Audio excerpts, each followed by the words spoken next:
60 hours for Crush The Cargill 200 miles. That one, I'm loading up Tour de Gens, which is, I think, starting in 12 days. Oh, yeah. 11 days. I just want to see what the record is because it's also 330 kilometres. It's got 24,000 metres of vert instead of 22. So let's call it the same. It's a wash. But you know what? There's a difference though with tour because you're carrying so much stuff quite long distances versus a base. I'm breaking it down, making it achievable for you, Andrew. Oh, my goodness. Versus a relatively accessible base that you can frequent. Yeah. How much stuff are these guys carrying, though? I mean, yeah, it is a bit that way. Yeah. Oh, hi, Matt. Hi, Matt. 69 hours and 8 minutes. Francois Dane. Oh, no, 66.39s. So the best ever for Tour de France is 66 and a half hours. And they reckon you're going to do this one 6.5 hours faster with 2K less vert and you don't have to carry stuff. Tell him he's dreaming. AidStation podcast. I thought we were a running podcast. We've been a But bowel running's health. part of like medical. No? Like being fit? No, Running's okay. part of medical. Well, we're always talking about parts of the body when it comes to running, whether it's your actual body or your mind and all these sorts of things. So I'd say there is some correlation. There's no mind-body dualism, but anyway. Even if I didn't know what the hell the difference was between a small intestine and a large intestine, but I'm learning things. I'm This Matt Raymond. podcast was, I'm Ali Pottinger. I'm Andrew McDowell. I want to know what you're going to say. I was going to say, this podcast was actually already going for 10 minutes before we started. That's that extra tier we've been talking about. Yeah. I don't know if people would pay for that one. I reckon they would feel cheated. Yeah, maybe not. Last week's one for sure, but not this one. Last week's one was on point, but this week's one... Yeah, so what's been happening in the world of trail running, gang? Nothing. It was a quiet weekend. Yeah. What? Everything. We're actually here to begin the Ruth Club fan club. Wait, the Ruth what? Club Ruth fan Croft, club? sorry. Ruth Club. Ruth Club It's a 7? Ruth Club 7. Ruth Croft fan club meeting. That's actually really hard to say, the Ruth Croft fan It is, club. eh? Surely that's been going for years. It can't possibly be starting today, right? Probably not. Yeah, I think Martin's been in that club for a while. What a performance. This new thing which we've not heard of until now, which I'm totally behind, is the Triple Crown, the OCC, CCC, UTMB Triple. And, of course, she's adding Western States to that, and that is she is the only person to have ever won all four. The Quadruple Crown, so greatest New Zealand distance runner, ultra-distance runner ever. Yeah. 100%. Country mile. Yeah. I mean, and the thing is, we were already doing quite well with Anna Frost and several others, Nancy Zhang. I'm not going to try and name everybody, Caitlin Fielder. I'm going to forget people and get in trouble. You are. We, especially with the females, far out, talk about represent. Just amazing. Watching her performance, you get sucked into that kind of like, Courtney's so far out in front. Oh my God, they're switching places. Now she's down to third. Now, and what did I say to you guys? She's going to go apeshit in the last 30K. What did she do? She went apeshit in the last 30K. And just like, what a performance. What a queen. What a race, though. I mean, it's so good to have yeah. three amazing runners duking it out, really keeping us all on our toes. I mean, and credit to the camera work. I mean, we saw all the passes. They really stayed on the females for ages because that's where the race was at. And it was just so good to watch. It's insane. Like I messaged you guys earlier today. We were there in 2016 and Kerry was helping out with the I Run Far live coverage. And there was a few guys squashed into a tiny car, hooning around 3 different countries, sending out tweets across the world, right? And then now you look at it and it's like, I couldn't believe it. There's crowds on mountains, like creating a tunnel for people coming up. There's photographers, a mile-long tunnel. Drones. It was a mile and, long. Yeah, like this. It's. I can't even believe that 9 years ago to now, how different it is. You've got drones following people. One person's filming in front, one person's filming behind. Like the escalation in coverage is insane. And it's interesting. I've been reflecting on it, thinking about being involved with you, Ali, in Ultra Trail Australia when it was one of the majors this year. And I don't know about you, but when we were at the commentator briefing, I was fair cacking myself because I was like, we're going to get this wrong. Even at the level at the level at the finish line and all the media, which is normally very, very on point because, it's so scenic and it's probably second only to kind of UTMB in terms of sort of grandeur, right? But just like, we're going to do this cross now and you have to stand here and you have to do this and then you've got to do this and you've got to do that. Just how prescriptive everything is and how many moving parts have to come together. It truly is. It's incredible. It's absolutely incredible. I'll and I said it to you guys, I found it quite overwhelming actually, and it sort of limited. And this is no shade. This isn't a UTMB problem. This is a Matt Raymond problem. I got quite overwhelmed by it, and it limited my kind of engagement with it because of all the social media. It was just so all encompassing that I just kind of stepped away. But I did just have my little fingers crossed for Ruth and Dan, of course. Hard luck there, Dan. What was this social media post? Bad luck to be a sock or a smooth rock. Smooth rock on the inside of my shorts. Thanks for sharing, Dan. Oh dear. Relatable. Do we miss? A little bit of me misses the cruising around in a car, doing tweets, trying to keep you posted. There was a charm to it, and that probably rose-tinted glasses because that's what I grew up like. That was my first exposure to all of those races. When we had Brian Powell on earlier this year, I remember saying to him that I was watching that Iron Far coverage of some of the races in America, and it'd be him sitting on a little fold-out chair with a handwritten sign, "Please support Iron Far," while he was holding that single camera that had terrible reception and 180p pixels, but it was still interesting. I still really enjoyed it. Like the Western States coverage was absolute garbage, but it was, I think when a new sort of tweet came through, it was so exciting. It's the old story of like, because the bar is now so high, along with that just goes your expectation. So the moment like it starts to jitter or maybe cut out or whatever, there's that little bit of you that just goes, oh, come on. And you're like forgetting how incredible it is that we can even watch this. There's a dude on an e-bike with a Starlink on his pannier, like ripping around. I watched a good probably too much of the live coverage, and it is wonderful. But I would actually quite happily just have a little thing in the corner just giving me updates every now and then with some banter from everybody. There didn't seem to be any chat, or I was in the wrong place for chat. There was no chat on the live stream for me. I don't know if that was the same with everyone else, but I had nothing. So there was no kind of banter or anything that you often get. So it actually kind of was missing a little bit of the interaction of everybody. I think it was, I watched through Courmayeur, and so that kind of section, I guess it was like 2 a.m. for them then. So I don't know if it was just like a bit slightly tired chat. But I think, like a picture, they say a picture paints 1,000 words, and it was really cool to actually be able to see the looks on people's faces coming into those aid stations and going, well, oh, they look good, or oh, they look a bit worked, or are they kind of slightly limping, what's going on there?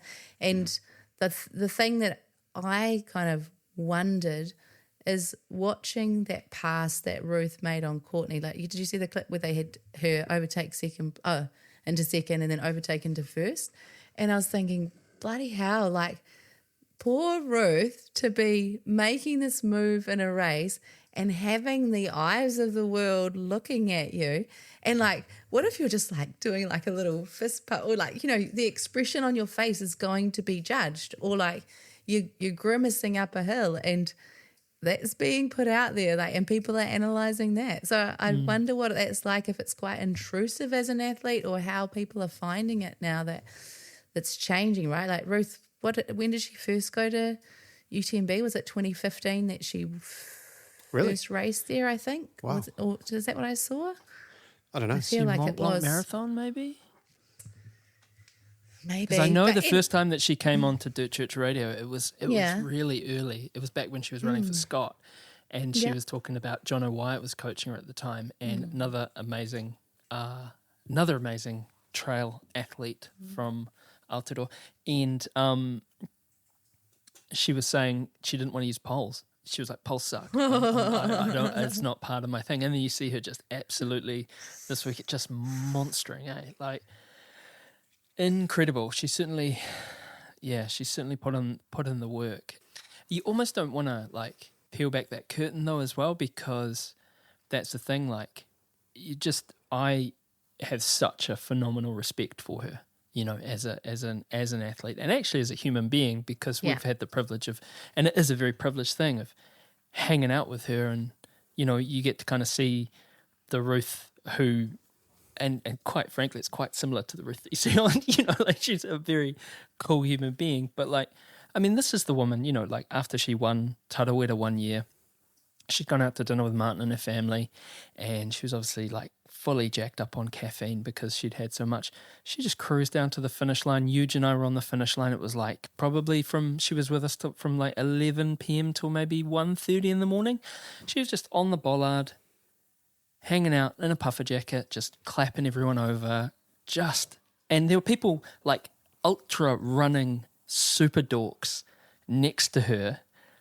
No clue that she was there because she was just like tucked up, you know, like she's legit. She's so legit. And it's just seeing the amount of, you know, the amount of work that she put in, and the amount of work that she put in the year before that too.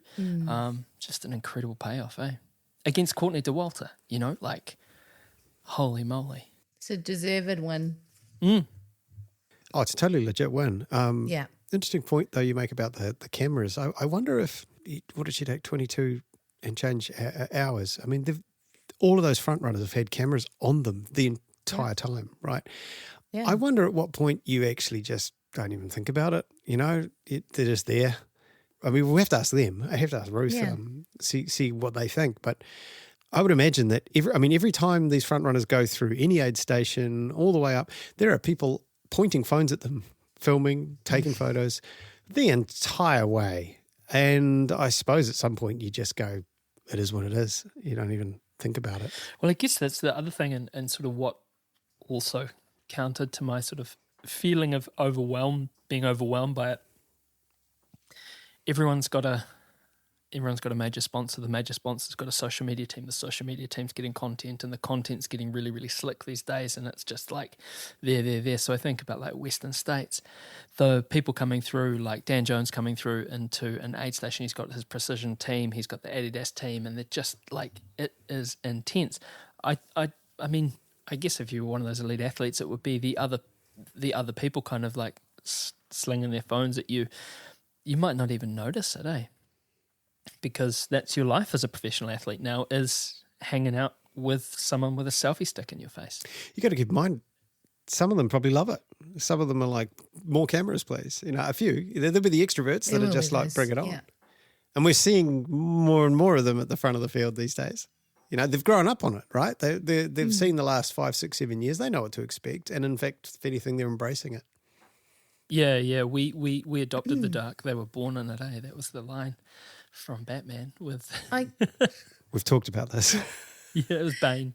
I don't follow Batman. Though, like, I know when I talked to Abby Hall, she talked about, because, you know, I asked about the pressures of social media and stuff. She's like, I just see my job as working in marketing. Like, that's actually what I'm doing. And so if you recognize that that's actually where your money's coming from in your marketing, then you are embracing that, because it's like, well, I more followers, more money. Yeah, we again talking to John O'Wyatt, and this is a callback as well. He was just that generation before. Mm-hmm. You know, he was the guy who he would send in his clippings. He'd send in like newspaper articles in the mail to people, and then they would. And he was a Salomon guy. I think he was Salomon, and then he went to La Sportiva, but he was a Salomon guy. But he was in the thing, like he was that kind of pre-Greg Valet, pre-Tidy Whitey, he was the generation just before that. So I'd like to think what his experience had been. If he'd been 5 years later, it would have been a different kettle of fish. South Islanders, though, mate. You don't want to make a fuss. Mate. Keep your head down, mate. Keep your head down. Do you see the coolest thing? There's lots of cool things. The coolest thing, Ruth Croft wearing a silver, or it was a grey, iPod Shuffle. Did you see that? Ah. No screen. The little square one with the circle with the buttons. No screen. Wired headphones. Love it. I know a few people rock those still. They just like the randomness of it, and of course you don't need to charge you don't need to charge your headphones. It's just one thing, Right. Well, that's the UTMB kind of preamble. Ellie, you've put some stats up. Yeah, I just thought it was interesting, to look at the women's numbers, and it's pretty crazy, really. Like, you go a race that's got 2,492 starters, and there's 221 women on the start line. So 9%, I believe, which is actually down from last year. So they had 12% of the start line were women last year. So just interesting to look at, and it would be quite strange, I think, to be on that start line just surrounded by men. That is weird that it's gone down. I wonder what is going on there. I kind of understand the percentages. Like, we've talked about how Tarawera across all the races is parity now. It's around a 50-50. UTA is hoping for the same in their race next year. But, of course, it's not even close to 50-50 for the 100-miler at Tarawera. It's probably closer to these numbers. I don't know exactly. No, but we're a lot higher. Are we? I think 30%, yeah. isn't it? Oh, no Yeah, kidding. often All right, well, close I to 30. stand corrected. In which case, what is going on? I mean, UTMB, you've got to look pathway, you've got to look at the challenge, the travel requirements for a lot of people, the cost. So Do they have and again, not to get too granular, have they introduced a pregnancy deferral yet? they have, I believe they have. They have. Okay. I might be wrong, but I'm pretty sure they have. So they're making good initiatives. It's just Yeah, it's none tough. of the the stone, gathering stones and all that, none of that is pace based, as long as you finish inside the cutoff, which most of these races is enough for anyone who's trained, male or female, I think. Don't think that'd get me in they're trouble for usually saying pretty, that. pretty Generous. adequate, Yeah. generous cutoffs, yeah. So I don't think any of those percentages are based on performance or the ability to get in to the race. No, it's probably based on all that the other stuff that that it's not parity, is it? It's not like Is this a reflection on European races? Like, are they? Oh, definitely. The participation rates in 100 milers, especially in Europe, is much lower. Like, New Zealand is one of the countries that leads the way when it comes to Right. participation rates in that distance. So So what's going on there? I Yeah. wonder. Is it a cultural thing? Who knows? None of us are there's European. lots. There's lots. I Okay. think that we've got with Tarawera, we've got a pretty achievable foundation for people to succeed. It's friendly, warm, not tight cutoffs, relatively flat, frequent aid stations. not that many people dudes can in train tights. on it. Yeah, Less and tights. actually, it's not super common for women to get a hard time on the trails in New Zealand, as it is in other countries. Okay. Yeah, That is following interesting. lots of the especially American running groups, and they'll all be posting about, what holster are you using to carry and for their runs, and it's serious kind of safety concerns. And for us, my concern is am I going to get hypothermia? Yeah, I mean, they have bears and mountain lions and True. and people in random places who don't want to be found. I nearly got bitten by a dog today on my run. Are you in, okay, Matt? in Riverhead? Yeah, in Riverhead. Apparently, it's my fault because I was wearing a hat. Excuse the me? owner reliably told me. Yep. Oh, that's So nice. You're being really you're a bit scary because you've got a hat on, and I was like, Cool. I chose not to answer. My fuse is generally quite long. It's quite short at the moment. I'm on a couple of weeks rest, just hanging out, recouping, regenerating, reinvigorating myself. But this dog sort of went for me, and I was like, I'm just going to. It didn't go for me, but it was certainly aggressive. It was, but yeah, not on a lead, not within, facing away from the owner, so not recallable, and they were like, yeah, no, it's your issue because you've got a hat on. It was my Blue Mountains running one. It's quite aggressive. Yeah. And actually, I thought about it because the owner was a younger woman with a pram. And I'm like, do I really want to get into it on the trails with the young woman pushing a baby in a pram? No, I don't.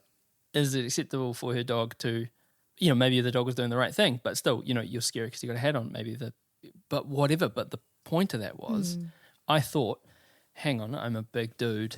Am I going to lose my temper with this human being? No, I'm not. But yeah, that sucked. So control your dogs. Please. And look, You're dickheads. less the spare lesson. My dog did actually shit on my daughter's bed today, so I can't tell you. Rigby, he's batting 1,000. He's got a sore tummy at the moment. Shit on my daughter's bed. Oh, no. That was great. It was How excellent. old? Does anyone want to count? 18. Does anyone want to Is count? he 18? No, my daughter is. But God, I thought you were saying your dog's 18. I thought, oh my goodness, no wonder he's That's a shitting on the really bed. old dog. Okay. it's a bit hard times on trails. But yeah, no, both things did happen today. Hi, Andrew here from the future. In all our excitement of talking about Rigby sitting on Matt's daughter's bed, we completely forgot about the other amazing race that happened over the weekend, the Great Naseby Water Race down in the South Island, or down in Naseby to be more specific. What a wonderful race to follow along, and the FOMO was strong. I just want to give a massive shout out to Kieran Phillip for not only winning, but breaking the course record, 43 hours, 16 minutes and 45 seconds. He beat it by 14 odd minutes. So outstanding effort. And women's winner, Kanoka Azumi, also a course record, 49.36, first lady to go under 50 hours. The rest of you are amazing. Go to good old Bradley Horton's Trail Running NZ newsletter to read all of the details. I just wanted to shout out those two good friends and an amazing effort from you all. Paces. Andrew, you want to talk about paces? Oh, only because was it Ellie? Interesting observation about how there are no paces at UTMB, and which is a good thing. Can you imagine with that many runners introducing paces into the mix as well? I mean, you think about how crazy some of those last aid stations were.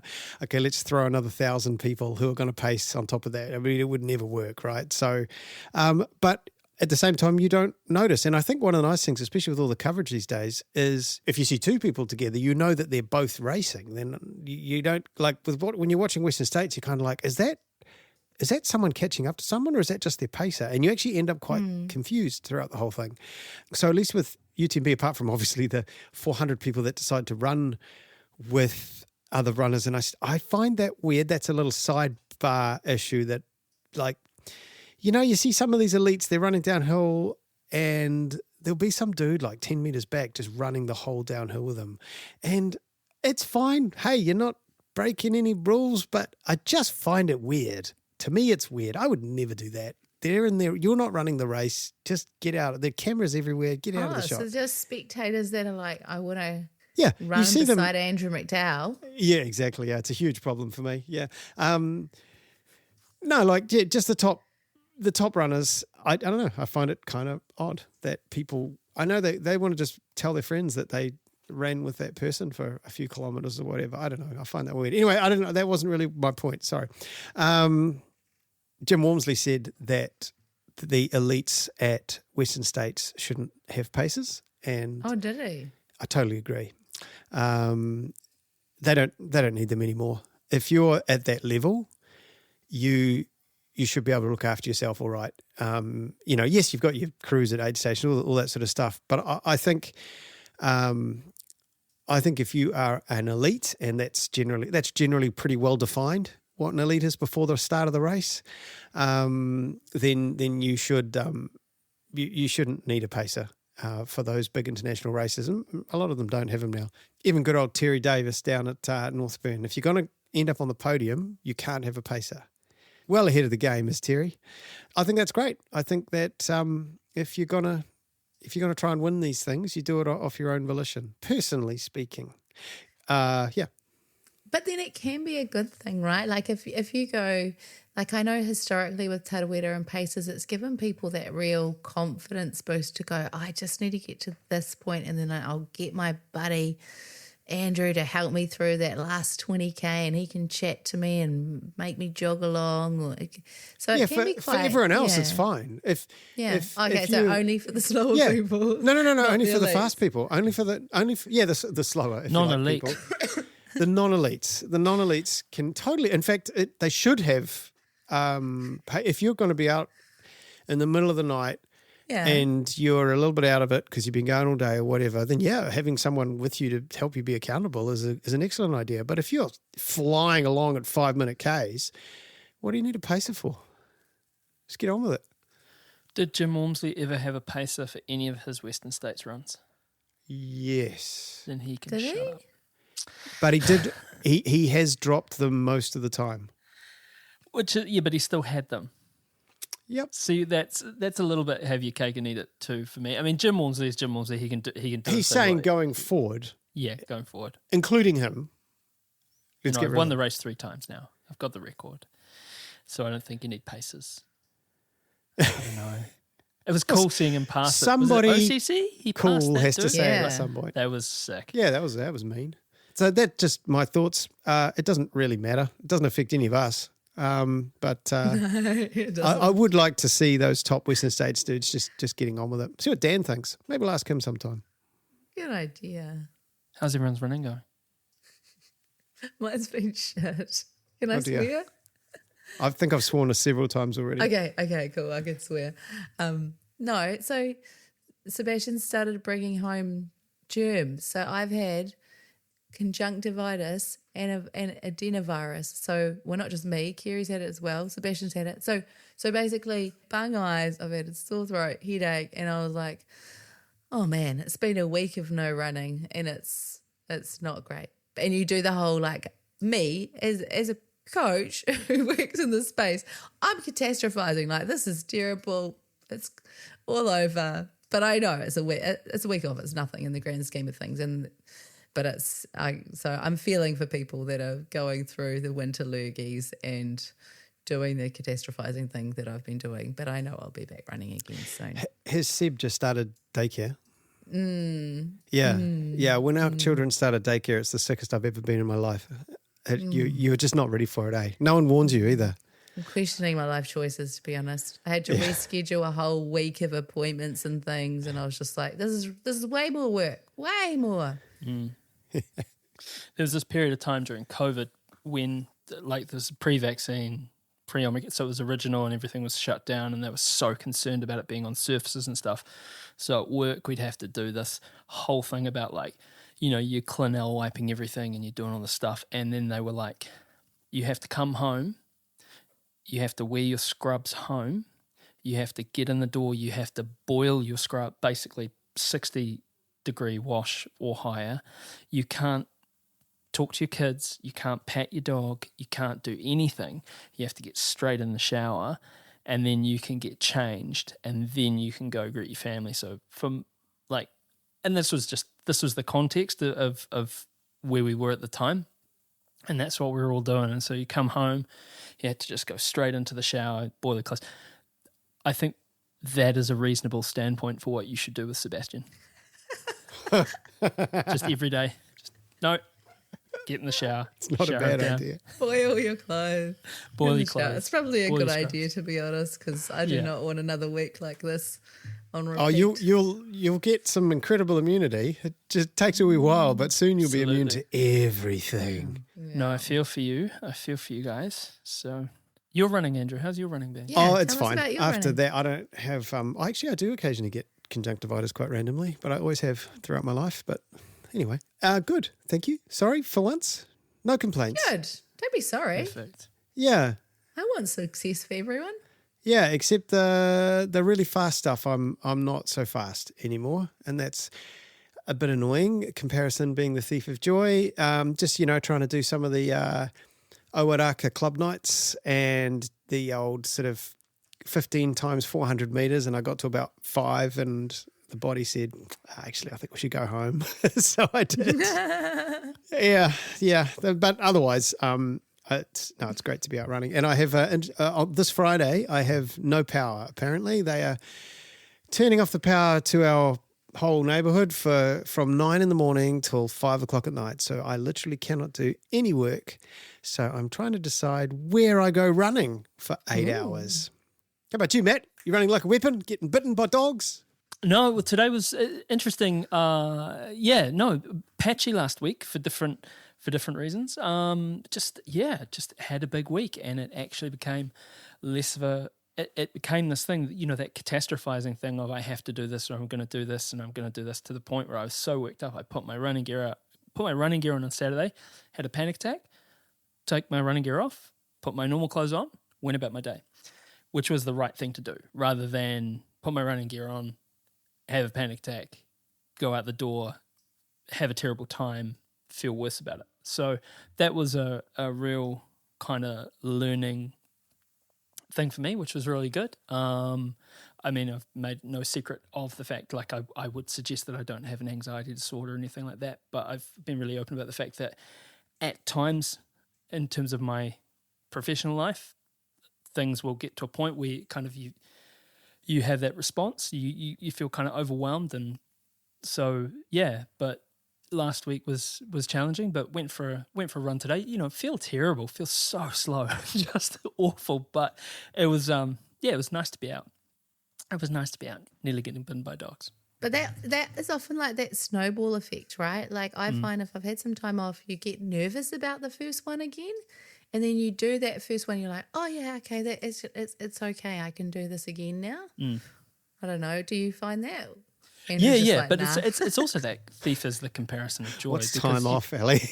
Well, but time off is relative, right? Like 2 or 3 days might be time off. Yeah, it's that thief is the comparison of joy thing, right? Like and especially at the moment, I don't know what it is. I'm like, I used to fly over these trails, or comparatively, but even like some of the numbers stacking up, a few years ago were pretty good. So, but good. Actually, quite positive so far leading into the week. So you're going to sign up for the Crush The Cargill 200 miles, Matt? No, look, it's not in my wheelhouse, and I think that, I love what Crush The Cargill do, and I love I love where it goes to the community project and the grassroots of it. But no, but I respect the hustle, and if anyone will do it, if anyone will put it on, they'll put it on. And it's actually, I've always liked that kind of, except when it's directed at us. And it was directed at us for quite a few years, where they speaking of Croydon Patton, they made us that. I'll get it, hang on. Oh, what is that? Please hold, caller. Somehow I've missed all this. I'm not sure where it's going with this. I'm quite excited to see. Was it all the memes? Was it Crush The Cargill memes? Because we like Croydon. Croydon's awesome. Yeah, no, there were tons of those, but it's this, which again is an What audio. the hell is that? Like that is the misshapen piece of wood. It's like a turd on top. That was carved by Croydon Patton, and this is the New Zealand Trail Podcast Awards second place trophy handed to us. That is so good. It's handed to us by Steve Tripp during one of our Kepler live shows. So he interrupted it. Look, we've been a little guerrilla campaign. Wow. Yeah, That's and hilarious. then Croydon Patton, like basically stepped Eugene out and was like, "Don't put that in the fire." So we've had it ever since. So he actually put some time into it. Because he'd carved it. So love that they really go after the fattened calf. And I think the thing with, you've got Cocodona 250, you've got that's selling out in seconds now. And now they're saying, well, let's do a 200 mile where you run up and down Mount Cargill. And it's free. They ain't even selling it. I mean, you got a Koha, but it's free. Yeah. I love that you can't have any tent, gazebo, or anything set up in the first 24 hours. Like, it shows just how, don't talk about, first rule of 200 mile of Crush The Cargill is we do not talk about the 200 mile of Crush The Cargill. Yeah. Shh, don't tell anyone. I think that's great. I'm tempted. I'm massive. Not this year because it's a week after Kepler, but it's definitely that's definitely something I want to have a look at. I've never crushed the Cargill. I've never been to the top of Mount Cargill. So it's, if you're going to do it, may as well go big, right? Yeah, Keen? Anyone with me? Not with you. you're a one-man wolf pack on that one, man. Might go for a single summer. Hi, yes, sorry, Andrew from the future again. This came in last minute, just quickly inserted in. This is a very quick little voice memo record from Laura Matthews. She is a doctor from Nelson, and she just completed UTMB over the weekend. Ellie asked her to share some thoughts from the race. She finished in 42 hours, 28 minutes, which is a massive effort. So congrats, Laura, and let's have a little listen. Dirt Church Radio. Kia ora, Dirt Church Radio. This is my UTMB race recap with the questions that Ali sent through to me. Why did you decide to line up at UTMB? I spend too much time watching YouTube videos of people running ultra marathons, and UTMB features a lot in those, and I just thought it looked like a giant, beautiful challenge, and I'd like to do that someday. So I threw my name in the lottery, and then I got pulled in the lottery, and I thought, better do it because you just don't know when the opportunity will arise again. How tricky was it training for it? My training, I loved it. I loved my whole block. I had an awesome plan from Ali. Loved trying to find vert. I've got an awesome group of girls to run with in Nelson, so it was just heaps of fun. The time management part was pretty difficult by the end. There just didn't feel like enough hours in a day to get everything done, but I'm super lucky. I've got a really supportive partner who kind of helped me out by the end of that. So yeah, that was probably the trickiest part. What have been the highlights? I'm still processing this whole thing. It's just been such an incredible experience. But I guess getting to Chamonix initially was super overwhelming and exciting. There's just all these people I admire and follow on Instagram walking past me on the street. And seeing the finish line for the first time was just crazy after seeing it on a screen so many times. And it's just right there in person. And then during the race, gosh, the views were incredible. It was just so long. It was such a monster of a race. There were so many parts to it. But yeah, just seeing my crew at all the aid stations, they were super excited for me coming into the aid stations. Running through a blizzard was just surreal through the mountains. There was just the most mud I've ever seen, and everyone was just falling over and just slipping everywhere, and I just thought that was quite fun and funny, and it was just kind of a novel experience. I actually really enjoyed the muddy part. And then sharing some miles with Moana was just awesome. I needed a bit of a pick-me-up, and I saw her walking past me up a hill, and she had a little New Zealand flag on her back, and yeah, just was awesome getting to know some people along the trails and getting through it together. Would you do it again? That's a funny question. I think one and done is good for me for this big old loop. It's just a huge undertaking to do the training and pay the money and come all the way over here. So I'm pretty happy with my one experience. I've had an awesome time. So I reckon that's me for UTMB. What would you say to someone who was contemplating trying to get an entry? I mean, you just have to love running, which is probably why you're trying to get an entry in the first place. But it's taken up my whole life for the past 6 months and all the space in my brain and all my spare time. So just make sure you're going to enjoy the process of it would probably be the main thing. Being only 9% female on your start line, was it different to racing in New Zealand? It was pretty noticeable. There weren't many gals out there, and I'm really short, so the start line especially, I was just swallowed in this big sea of tall dudes. And also the bathroom situation was maybe not that great. It took I needed to pee from the start line because you kind of go and mill about for about an hour beforehand. And it took me 4 hours to find a bathroom within the race, and all the dudes got to just pee off the side of the trail, and there just weren't many trees around. So that was a whole thing. It did mean that being, one of the few women doing it, you get heaps of cheers when you go past people. So that was kind of cool. But yeah, definitely a very noticeable difference. What's next for me? Oh gosh, a bit of rest, a lot of food, and I've actually brought my bike over, and I'm going to go bike packing through the Pyrenees after a bit of a rest. So, and then hopefully a bit more rest after that.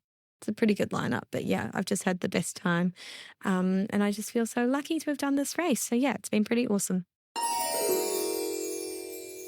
And look, lastly, on our little outline, stoked for upcoming events, Taupo and Blue Lake. Yeah, we're getting close. Taupo's a big ultra marathon, eh? It is, yeah.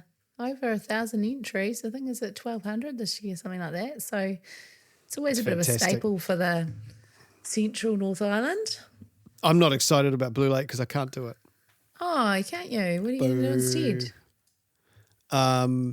I have to be home because my wife is doing Priscilla, Queen of the Desert, and there's 3 shows on that weekend. So somebody has to be a dad, be a parent. So, yeah. Although I am tempted to drive straight down for the midnight marathon and then drive straight home again.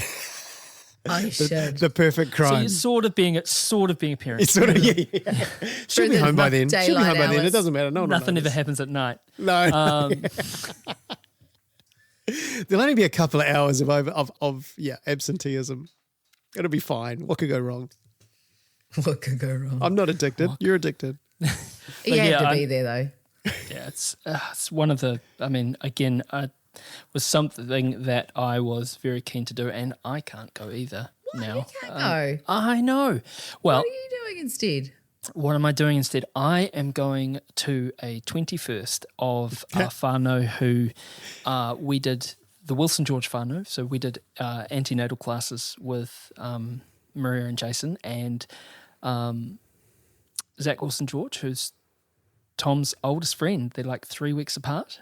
And so it's Tom's, I mean, God, talk about daycare bugs. It's our boy's 21st this week. So that's a talk to me about a paradigm shift. 21st. Yeah, they've known each other their whole lives and they still hang out. They make music together. They're very, very close friends and they've literally known each other for their whole life. And so we're going to their 21st because, cool. yeah, just can't miss it. So I was vomiting into a urinal in Boston for my 21st. Feels like yesterday. that's horrible. And someone mistook me for Dave Matthews. Was that why you were vomiting into the It urinal? was a hell of a night. Wow. Did you have one of those ponchos on? No, I don't know why. I've got the same hairline as Dave Matthews, maybe. I don't know. That's what it is. But Emma was there in Boston and her brother flew in from London with his mate just to party with me for my 21st. That's pretty cool, eh? That's pretty cool. Yeah. I don't think I've ever thrown up into a urinal. Oh, yeah. No. It needed to happen. And I remember the most embarrassing part of the night that my wife reminds me of is when we get in the cab. It wasn't the most embarrassing part of the night. No. We get in the cab to go back to my digs and the taxi driver had some jazz playing. And apparently I said, oh, man, I really like jazz because I go to Berkeley. Absolute loser. And Emma will never let me forget that I said that. So, yeah. Does she say anytime jazz comes on, Andrew? Anytime, anything, really. I remember that time. Yeah. Yeah. It's great. Oh, that's a good one. Anyway, stay jazzy, people. Yeah. Stay jazzy. Stay jazzy. Jazz hands. The things we've learned this episode, Ruth Croft, pretty good. We haven't given, a shout out to like all of the other incredible Kiwis who like had some time.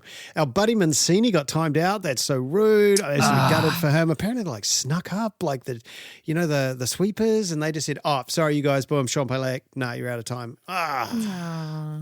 Yeah, Laura, who I talked about, she finished and so did Moana. So that was pretty cool. I was actually laughing because they had a reel and I'm like, I just got a feeling. I feel like I'm going to see her on this. And there she is, brushing her teeth, talking about being fresh for the finish line. And I was like, that's so good. Let's go. This Kiwi accent, just like, oh yeah, just going to be fresh for the finish line.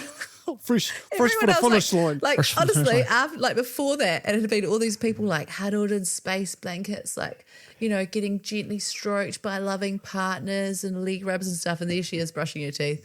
That's fantastic. I like all the little stories, eh? The little things that happen throughout the race. Anyway, sorry, Matt, you're trying to wrap it up. No, it's the little things that make the sport what it is. And it's those little moments, isn't it? Whether you're at the front of the pack, little moment, like, I don't know, passing Courtney to Walter, or, you know, the back, you know, or to the middle when you're brushing your teeth, all that sort of stuff. Just fantastic. We learned that sport's awesome, that we're a bit old in terms of the coverage freaks us out, but we still love it. Still got more to do in terms of European trail racing and women's participations. My dog's still... Shit the bed. As he's got daycare bugs, but No, it might be Dan Jones bugs. Dan Jones, yeah, that's right. Oh yeah. Sorry, Dan Jones. He licked Dan Jones's face. So and then he got gastro. And he got conjunctivitis in the pink eye. That's right. What else have we learned? Sorry. We haven't learnt that much, but it's been really nice to catch up with you too. I'm Matt Raymond. I'm Ali Pottinger. And I'm Andrew Bigdale. Kia ora. In the Dirt Church Radio AidStation podcast. See you next week.